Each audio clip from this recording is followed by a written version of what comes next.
Excellent.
All right.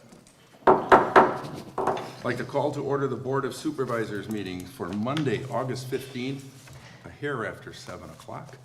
Please join me in the Pledge of Allegiance.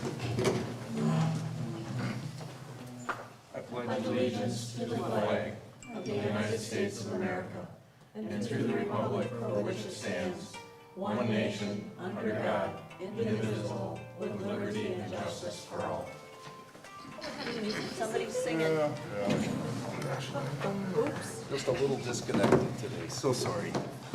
All right, let's start with a roll call. Supervisor Mark Hayne. Here.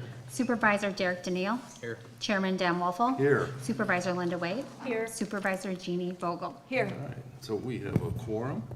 Let's find out who's in our audience. We give you the first opportunity to introduce yourself to the camera. Ashley Stotts, Sevastopol Board. Here we are. Feel free to speak up, Nancy. There you go. Tim Fleeger, Miles Town, Associated Fraser. You? Scott Lang, President, 6417 Wayne History Road. Brenda Lane, same justice. Together? Hugh Zettel, 3986 Glidden Drive. Front row. Jim Mitchie, resident. All right, and we have our two videographers over there, if they'd like to give the audience the benefit of whom they are. All right, Glidden Drive. good to go. Welcome, thank you. Appreciate your being here. Anyone wishing to speak under public participation on something that's not on our agenda, please feel free to. I would. You would? Yes. All right, in that case, we'll give you the floor. Thank you, Dan. Good to see you again. I've been traveling a lot, haven't be the fixture I've been. My name is James Mitchie. I reside full-time at 4159 Bayshore Drive in Sturgeon Bay. I expect you are aware that the plat for a 27-lot development on the edge of the Lethem Smith Quarry is up for approval at the Door County Resource Planning Committee this Thursday, August 18. As far as I know, the Town Planning Committee or supervisors have not voiced any position on this development, as is their prerogative. The Land Use Services Report, Door County Land Use Services Report to the RPC did make public something that the residents have known in the quarry vicinity for some time now. The exciting news, and the exciting news for Sevastopol, is that peregrine falcons, an endangered species in Wisconsin, are nesting on the quarry bluff wall.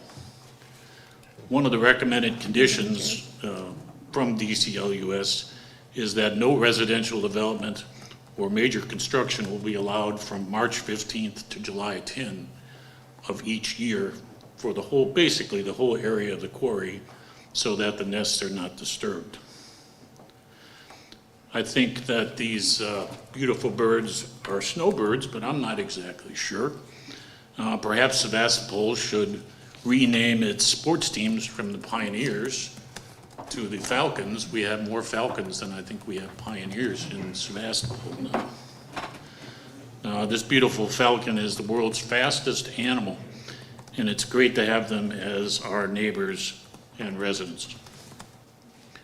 Right now, what the town, county, DNR, the state, the federal Fish and Wildlife, and other federal agencies' endangered species protection regulations and responsibilities are is not very clear.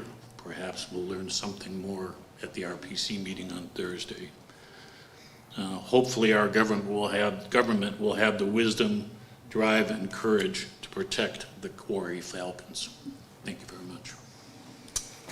Thank you, Jim.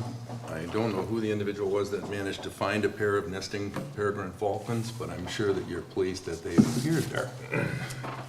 They are endangered, at least I understand that. So. 2 people in attendance here, in fact, were complaining to me that they're noisy at 5 o'clock in the morning. Oh. 5 o'clock in the morning.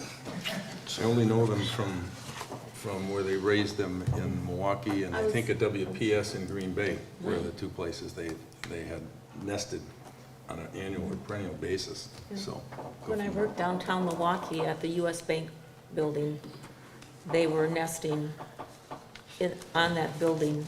So maybe they like urban areas, I don't know. Downtown Milwaukee didn't seem to bother them too much. Okay, anyone else wishing to speak? Okay.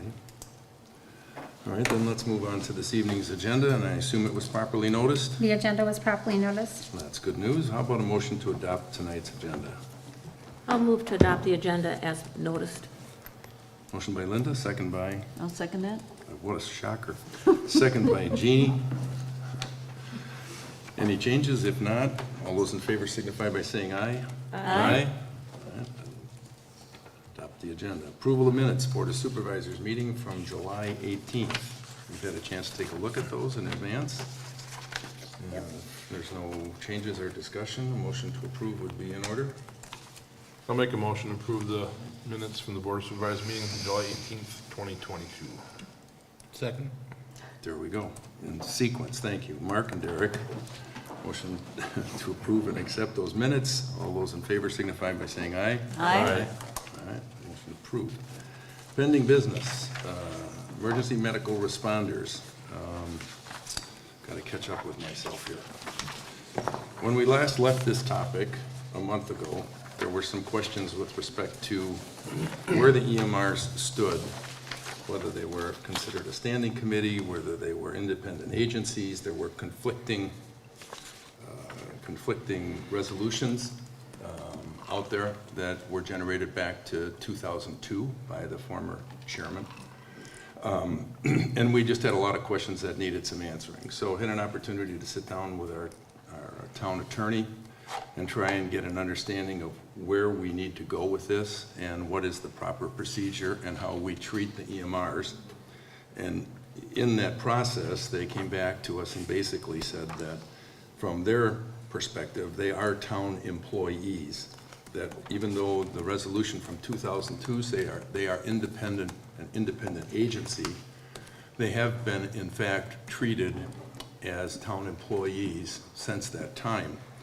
As part of the justification or consideration for determining that they should be treated as town employees is that since their inception, they have been given W-2s versus 1099s, which are used for contractors. We would not pass the IRS test to determine that they are contractors versus employees. The town uses our town funds to pay for their training, pay for their calls, the calls they make. We pay for their supplies, and we pay for their insurance. And up till now, we have been paying for their workers' compensation coverage And at last month's meeting, we discovered and confirmed that they had been operating since their inception without any liability coverage.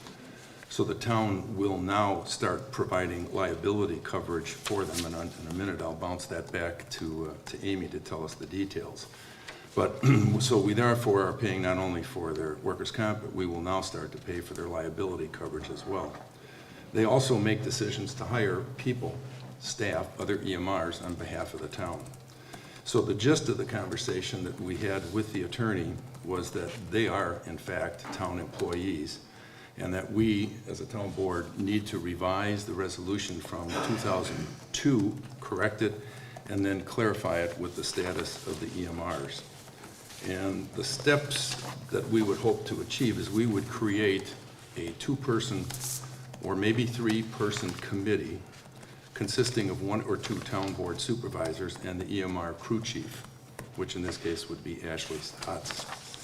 And the focus of that committee would be to provide oversight to the EMRs, to provide better communication with the town board, set expectations in terms of training and other things, also to better understand their funding requirements. Each year at budget time, we set aside funds in order to maintain the EMR group, supplies, whatever training and calls might be required. And so we would look forward to the periodic feedback from the town board member back to the board in terms of what's transpired, what steps have been taken. So that's the conclusion that was reached by our attorneys. And I guess what I'd like to do is open it up for anyone that might have some discussion or questions with respect to that. You've had a chance to look at the details, so if somebody wants to speak up, feel free to do so. I'll start. Do you think 3 people will be enough on the committee? Is this gonna be like one of our normal committees where they meet and go over, do the budgeting and? No, thanks for that.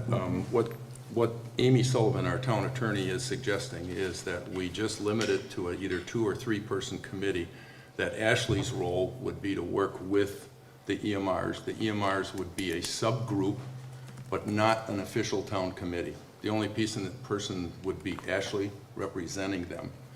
Because we have issues with HIPAA, we have other issues about open meeting laws. By leaving them as a standalone group, they can form their own bylaws, they can form their own structure underneath her guidance with whomever, from the town. And thereby eliminating the need to post for open meetings and everything else. We would still have expectations that we would get feedback or minutes or whatever at a town level, but they would avoid having to deal with those issues as a group of EMRs. So that was, thank you for catching that because I forgot it. So, anything else with respect to that? No. Okay. Jeannie, anything? No, it's clear. Linda, how about you? I'm okay with the proposed resolution that's before us this evening. The points that you mentioned, Mr. Chairman, about, maintaining rules and regulations, and especially hiring personnel, because if we hire anybody else from the town, we do a background check and, make a thorough check of it. And, of course, the liability coverage, very important, even though you might have that Good Samaritan thing. But since they would be considered an employee of the town, they will get a W-2, and that means filling out the appropriate paperwork in order to get paid. I'm really okay with this resolution that Amy Sullivan drafted. I'll just as an FYI, I'll hold on the resolution for a little bit because I will step through and read it. I have one more comment, Sure. too. I think I don't know if it's in the bylaws or maybe it was just an unwritten policy, that any first responder responding to a call using their own personal vehicle must have an umbrella rider or declaration to make sure that you're covered. I think it's either 500,000 or $1 million. Yeah. Base I mean, amount. most auto insurance, your policy does provide for at least 500,000, most of them are $1 million. But that was another point that we should make that. Okay. And you can incorporate that into your bylaws, Ashley, I would imagine. Anything else, Linda? I don't think so. Derek? No, committee sounds good.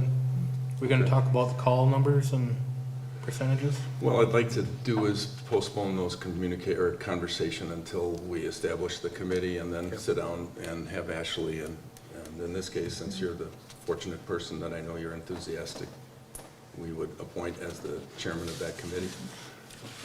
And then go through, because there's just been a lot of feedback to me about different things, and I guess I'd like to condense that list down and sit down yourself and Ashley and say, okay, what makes sense, what do we need to change, revise, update, or whatever, set some groundwork and kind of move forward from there.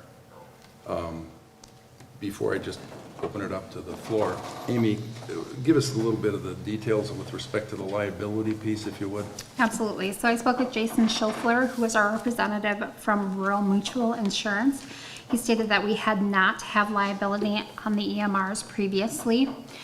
He needed to find out some additional information from the town. I will need a copy of all the EMR's driver's license, which Ashley is undertaking. Jason did stress that only current employees that have filled out their W-4 and their Wisconsin withholding and I-9 forms are only considered employees. That being said, going forth, if there's a new EMR that is joining the committee, the process is, before going on any calls, you will need to have your paperwork filled out. If you do not, you will not get paid for that call, nor will you have work comp or liability insurance if you need it. It's no different no different from any employer. We just need to make a clear view of what is expected. Okay, thank you. Ashley, you have any comments? Can I just ask something real quick? Sure, go ahead. I remember years back, there was, if you're on a committee, there was an hourly wage, like, ceiling that you can make per hour. Is that still in effect? Because this is their committee.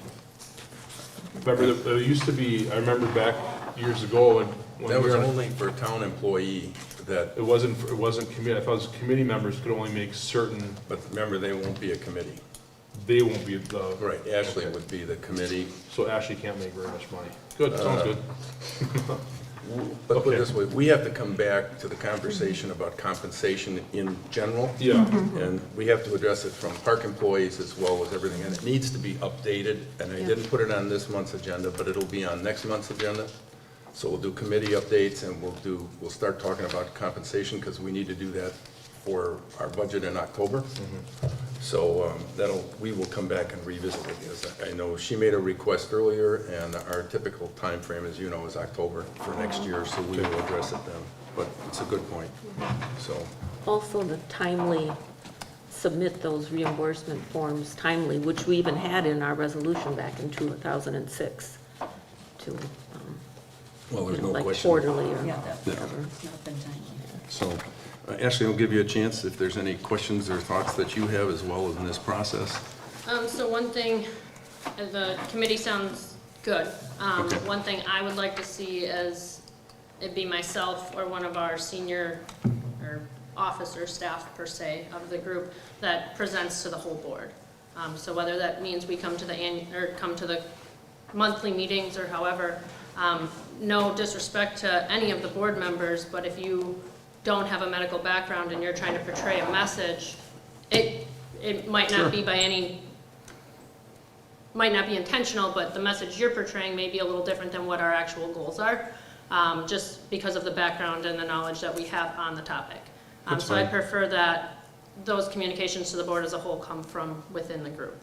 And we can evaluate what's the best structure there, whether we do it monthly, bi-monthly, quarterly. Of course, we'll do an annual no matter what. Correct. And we can schedule some interims depending on, what's happening and the need to do so. So, no problem with that. So, okay. Anything else that comes to mind? Okay. Anything else from, I guess my one question would be, just one? well, okay. I'm holding you to it, that's Same all. one. Because the EMR group today has a hiring process for a town employee,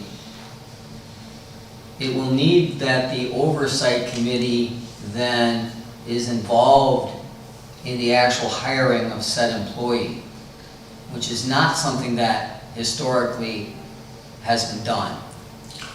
So that's a change, but it's an appropriate change because then it follows the precedents needed for hiring an employee. Correct. And since you were an independent agency before, or at least thought you were.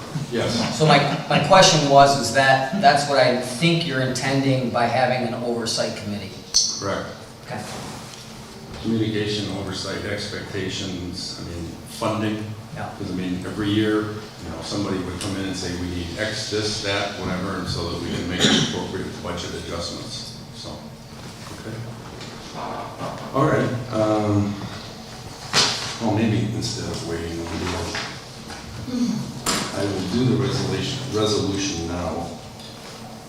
And I was looking forward to reading these.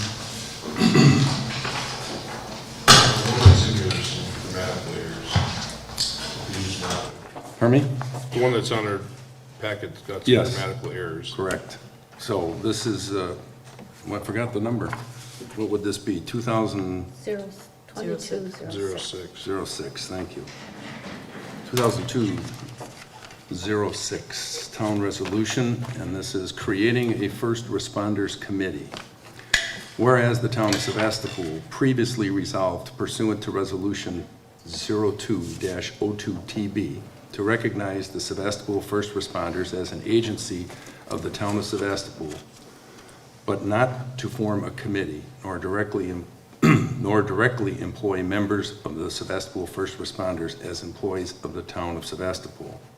And whereas the Town Board of Sevastopol has now determined that it would be beneficial to have a First Responders Committee reviewing, dealing with, and making recommendations regarding the use of the Sevastopol First Responders as an agency to enhance the initial response to an emergency call located within the Town of Sevastopol.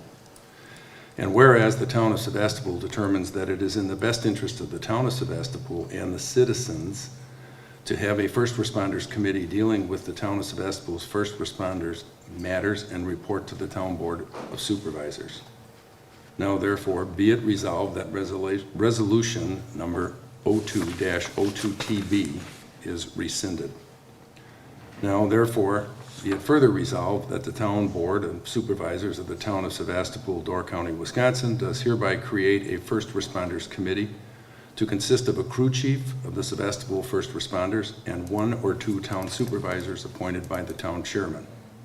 It shall be the function of the town's First Responder Committee, among other matters, as determined appropriate. Maintain a current copy of the bylaws, rules, and regulations of the first responders. Review and approve any proposed changes in the bylaws of the first responders. Review the hiring of emergency medical responders by the Sevastopol First Responders. Oversee the licensing, insurance training, and ensure compliance with applicable laws. Report informational updates from the Sevastopol First Responders to the Town Board on a quarterly basis, predetermined apparently. Act consistent with the Town Board requests as to other matters involving the Sevastopol First Responders. The Town Board of Supervisors of the Town of Sevastopol does hereby continue to recognize the first responders as an agency of the Town of Sevastopol. The members of the Sevastopol First Responders shall be considered employees of the Town of Sevastopol. The Town Board shall continue to work with the Sevastopol First Responders to assist and support their service to the health, safety, and welfare of the public. This resolution is effective immediately upon approval by the Town Board.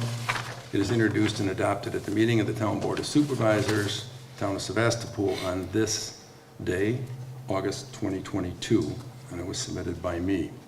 So, anyone have any questions with respect to this lengthy document? And if anyone has any, if not, then we would need a motion to approve, and it's a roll call vote. Okay. Point of order, Mr. Chair. Yes. You've used 2 different terms. In one point in the agenda, you call them emergency medical responders, and in this resolution, you call it the Sevastopol First Responders. Is there a reason for the use of that term? Off the top of my head, I don't see it in there. In your resolution, you were consistent with Sevastopol first responders. That's true in the letter from the attorney as well. Right. I'm just asking to make sure that that is the correct intention in terms of title. Oh, no, It should that- actually be EMR, as recognized by the state. First responder was a very old term that's not recognized anymore. Okay, this came from the attorney, so if we need to revise Sevastopol first responders to emergency medical Responders. response, okay. So let's make that change. She'll certainly have no issue with that. So we'll get that resolution updated with the correct verbiage, but I think we could still go ahead and approve that tonight. And then the final copy that I will sign will have the correction. Do we want that the Sevastopol emergency medical responders or just the EMRs? Sevastopol EMRs. Okay. Yeah. Okay, thanks for that catch. The resolution from 2002 did say first responder. And that's probably where she picked it up. Then that's where she picked it up. Yep. Okay.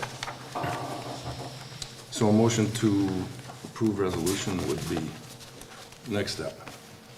All right, I'll make a motion to approve resolution number 2022-06 by the town board creating first responder committee with the correction that the reference to first responders will be changed to EMRs.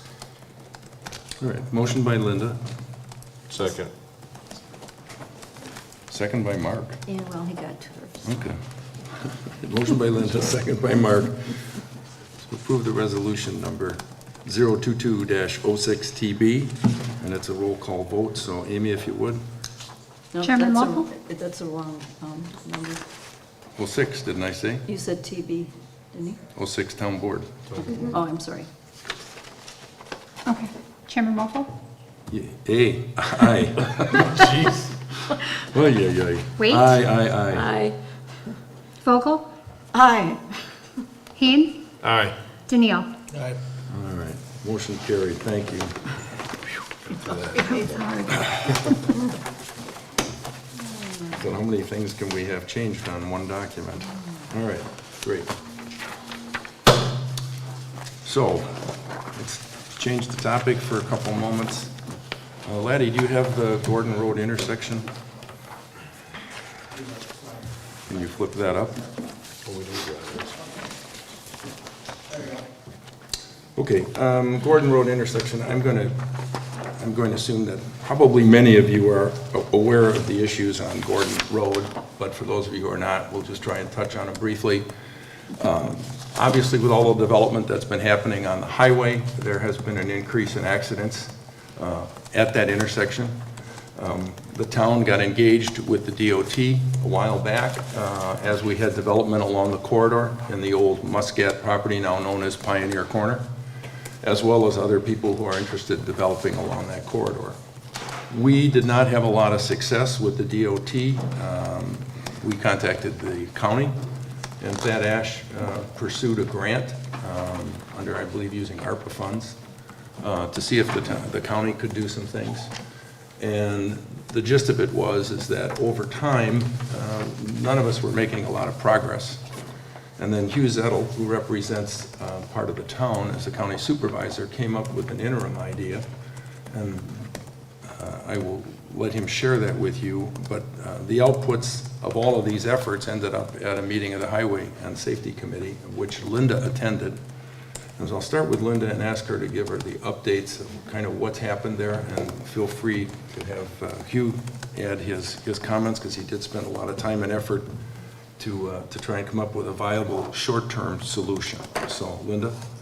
Well, as our chairman indicated, that intersection has been on the radar for quite a few years now, just because it is a dangerous intersection, especially in the heavy tourist season. People traveling north wanting to turn left onto Gordon Road. There's been rear ends and everything else, collisions.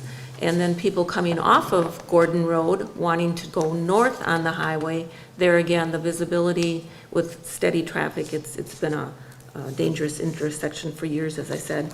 And also our county board Supervisor Hugh Zettel has met with the Highway Safety Committee to discuss options at this intersection. So the last meeting, which was held on Friday, August 12th, Thad Ash, our Door County Highway Commissioner, is recommending that not necessarily a permanent fix, but a temporary fix might be to, there would be no northerly turns off of Gordon Road. There would be signage and lanes, striping to indicate no left turns, and signage to force people to go up to the roundabout. And then, so in order to go north, you would have to go south 500 feet. And that's what roundabouts are for. It's to alleviate traffic congestion. So I'm certainly on board with that. Thad Ash estimated that to cost between $80,000 and $100,000. And he believes it'll go to the Finance Committee next at the county level, and then eventually to the entire county board. He believes that he could perhaps use capital improvement funds for that, or rescue it from some other type of project that he could delay for a while in order to get this accomplished now. He hopes that they would be able to do this by this fall. And his main point was to show that not only the town, but also the county is responding to the community because we have these concerns with this traffic happening here. There have been 4 additional accidents, I believe, between their 2 meetings. And as far as fatalities, we're at a 0.6. We would need 2 more deaths to bring it to a 0.8 in order for the DOT to immediately address it. The long-term fix would be to get the DOT involved, perhaps rearrange that triangle section, maybe move it to the north. Of course, that may require acquiring some property from adjoining landowners, and again, using the roundabout.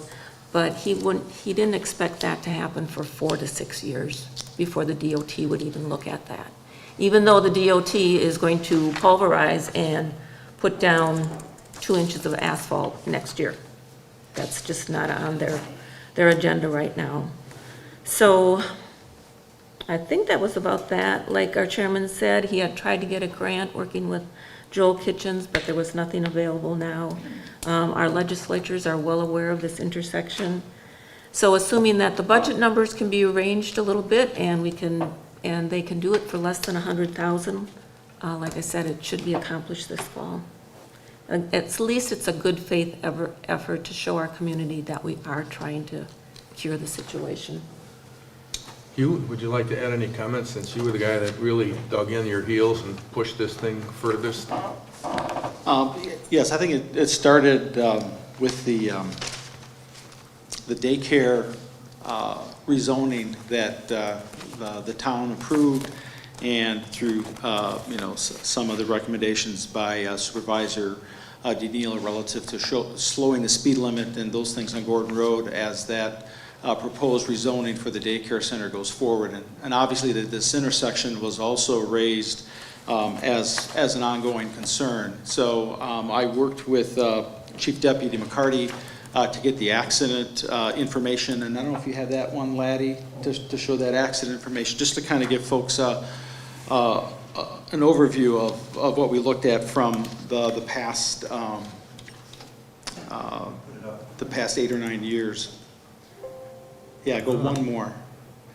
Yeah, the picture on the left will look familiar to you. There we go. Okay, picture on the left will look familiar to you because that is what appeared in the Pulse. So this was in the highway and facilities package that was reviewed last Wednesday. So you can see that over the period, the last 3 years, we've had 2x the number of accidents, and there has been one fatality already in 2015, but that seems to be forgotten. And then really the analysis here just shows that almost half the accidents occur when people are trying to turn left heading northbound on 4257, And the second most is, vehicles trying to turn left onto Gordon Road from northbound 4257 to turn left to get their fill of custard and deep fried cheese curds. So those are the two largest areas or most prominent areas, and I presented this data kind of verbally. Also had great support from Supervisor Dale Vogel, who also represents town of Sevastopol, and I had great support also from Supervisor Roy Engelbert, who chairs the Highway Safety Commission, and then also Alexis Hein-Peter, who is also a supervisor, represents Sturgeon Bay area, but she also spoke, as you recall, as a board, as someone who was supporting the Door Community Daycare Center as a client, and also as a concerned parent. So we had some good support on the board to try to get this done. And then out of that, Thad Ash, the highway commissioner, basically said he would go forward and try to seek his own funds, since the state was not in a position to fund anything at that intersection. And I think the goal that we talked about as well was, number one is we want to put something in place as soon as possible. And what I suggested is these tubular delineators that are used in a lot of highways to move flow and to reorient flow, could be used as a measure until something more permanent could be done. And I think what Tad wanted to do is something a little bit more substantial. So it is to put basically a raised kind of concrete island that would forces a right turn only, and forces a right turn enough so that the cars that are trying to turn right are headed south, so they can't try to do a U-turn and go around the island. And so it would be part of his package, and part of that abutment then or the island would move a little bit northward in the Gordon Road lane, if you will, so that it blocks the left turn lane. And it's exciting that he's actually going to try to get that funded and get that done this year, because I think one of the things that I was concerned about as well is we don't want to have the state go ahead and do their resurfacing next year, which is scheduled, and then have to come in later and then tear up all that work to put an island in. That would be something that just wouldn't look good to our citizens relative to reworking all that work that's been done. So we'll have that, if that island goes through and can get done this year, that'd be great.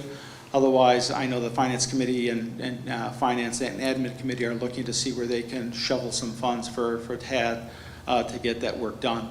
Another important element that was discussed by the state at the Highway Safety Commission that I wanted to bring up, and it was brought up in the article in the Pulse as well, is about education relative to, trying to educate folks to turn right, to go south around the roundabout, to head north, just because it's safer than trying to, get lucky, if you will, and make that left turn. Another option also is to use Old Highway Road, and so I think that's one of the things, that Tad talked about, is the proper signage to make sure that we can educate folks about, using Old Highway Road or turning right, to go north. So I'm excited that we were able to make this progress, and of course, as the daycare center goes through its process of reviews and eventually to the RPC, hopefully we'll have something in place that will make that a little bit of a safer intersection with some of that traffic. Great. Hugh, Go ahead. question. Hugh, so you're still a person will still be able to make a left turn onto Gordon Road if they're traveling north? They can still make the left turn into. Yes, that left turn will still go on, go on, and I think that is a designated truck traffic route. Yeah.